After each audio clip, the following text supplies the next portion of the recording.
اسی کے ساتھ ساتھ یاد رکھیے رمضان کے اندر جو کام ہم کو کرنا ہے، یاد رکھیے قرآن کی تلاوت، چونکہ رمضان کا بہت گہرا تعلق قرآن سے، اسی لیے علماء لکھتے ہیں شہر الرمضان شہر القرآن، رمضان کا مہینہ ایکچولی قرآن کا مہینہ ہے۔ اور یہ رمضان کی فضیلت بھی کہ اللہ نے اپنی آخری کتاب کو نازل کرنے کے لیے جس رات کا انتخاب کیا یا جس مہینے کا انتخاب کیا جس میں وہ رات بھی آتی جس میں نازل ہوا، وہ رمضان میں یاد رکھی۔ اور عبداللہ ابن عباس رضی اللہ عنہ کا قول ہے کہ تمام کتابوں کو اللہ نے قدر میں ہی نازل کیا، اس سے پہلے کی کتابیں بھی جو آئی۔ تو دیکھیں کتنا فضیلت والا مہینہ ہے، اور رمضان سے اس کا گہرا تعلق اس لیے کہ اسی میں قرآن اترنا چالو ہے، یاد رکھیے۔ اور رمضان کی کیا خوبی ہے، ہم کیا بولیں، مطلب جس رات اترا وہ رات 1000 مہینوں سے افضل ہو گئی، قدر میں اترا نا، تو 1000 منتھ سے بیٹر ہوگی، مطلب 63 سال اور 4 مہینے ہوتے کنورٹ کرے تو۔ اور کچھ علماء نے لکھا اس کا ایسا معنی نہیں لفظی، اس کا معنی ہزاروں مہینوں، ہزاروں، جیسے ہم بولتے ہیں نا سینکڑوں لوگ، لاکھوں کمایا، کروڑوں کمایا، تو ان امیجنیبل ان لمیٹڈ ہوتا ہے، ہزاروں رات، ہزاروں مہینوں سے افضل ہے یہ ایک رات۔ تو جس رات اترا اس رات کو اس نے اتنا افضل کر دیا، جس شہر میں اترا وہ شہر سب سے افضل ہو گیا، جس شخصیت پہ اترا وہ سب سے زیادہ مقدس ہو گیا، جس قوم کے لیے بھیجا گیا وہ قوم آخر میں آ کے بھی سب سے پہلے جانے والی ہے جنت میں۔ تو یہ اس کتاب کی طاقت ہے، یاد رکھیں، یہ اس کتاب کی اسپیشلٹی یاد رکھیں۔ لیکن اب بڑی افسوس کی بات ہے، جو بیسک اس کا حق ہے پڑھنا وہ بھی ہم نہیں کر پا رہے، افسوس کے ساتھ بول رہا ہوں میں۔ اور یہ بات بھی اس سے زیادہ افسوس کے ساتھ بول رہا ہوں، کوئی برائی سے نہیں بول رہا ہوں، لیکن سمجھ کے لیے کہ ہو سکتا ہے اس سے لائف چینج ہو۔ اس میں ہم میں سے کچھ لوگ اس کو تو پڑھنا بھی نہیں جانتے، اب یہ پرابلم ہے۔ اور ایسے لوگ جو پڑھنا بھی جانتے ہیں انہوں نے لاسٹ ٹائم کب ختم کیا تھا ان کو بھی یاد نہیں ہے، کبھی پڑھا تھا ایک بار تو کب ختم کیا تھا۔ وہ سورہ کہف وغیرہ تو جمعے کو ہو جاتا، سورہ فلق سورہ ناس دم وما کر لیتے، لیکن آخری بار جب اس کو الف لام میم سے شروع کیا تھا سورہ فاتحہ سے، تو لے گئے سورہ ناس تک۔ لاسٹ ٹائم کب کمپلیٹ کیے تھے آئی ڈونٹ نو، مجھے نہیں پتا۔ ہاں وہ جب کیا بولتے آپ کے پاس کیا بولتے ہدیہ ہوا تھا، ہدیہ جب ختم ہوا تھا ایک بار، ہدیہ سمجھتے نا، قرآن ختم ہونے پہ پروگرام یہاں ہوتا کیا، ختم ہوا تو ہدیہ، کچھ لوگ میٹھا بانٹتے بچے کو،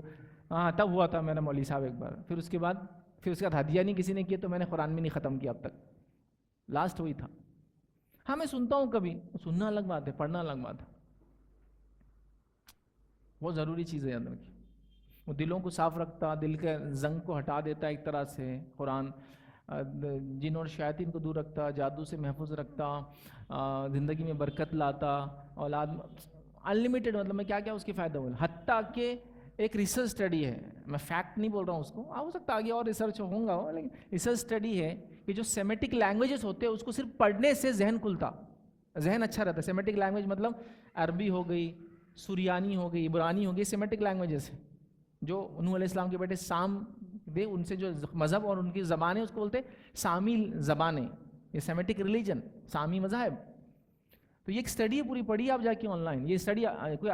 عرب لوگوں نے نہیں کی، اسٹڈی امریکنز نے کی، اور انہوں نے کہا کہ جو سیمیٹک لینگویج ہے، جو لکھنے کا طریقہ ہے، جو پڑھنے کی چیزیں، اس سے ذہن کھلتا ہے لوگوں کا، سبحان اللہ۔ تو اللہ کا کلام پڑھنے سے سائنٹیفک بھی اور ذہن بھی کھلتا ہے آپ کا، حکمتوں سے جو کھلتا الگ بات ہے، خالی زبان کا بھی فائدہ اور ایفیکٹ ہے، معلوم اس کی زبان کا فائدہ۔ تو دیکھیے اب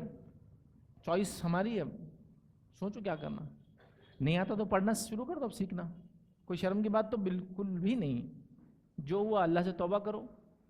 سب معاف ہو سکتا ہے، سب موت سے پہلے سب معاف ہو سکتا ہے، بس توبہ کرو، سب جو کچھ کیا زندگی میں اللہ معاف کر سکتا ہے، وہ قادر ہے اس چیز پہ، یہ اسی کی صرف خصوصیت ہے، انسان نہیں کر سکتا کسی کو معاف کبھی کر، اللہ سب کچھ کر لو، بس ہو گیا اللہ میں سے غلطی، اب میں سیکھنا چالو، اب یہاں سے جو چالو تو رمضان کے بعد وہ چالو ہی چالو، پھر میں کو روانی اور یہ وہ سب میں شروع کر دوں گا انشاءاللہ۔ یہ کرنا ہے قرآن تلاوت کے بعد زبان نہیں آتی تو سمجھنا، سمجھنے کے بعد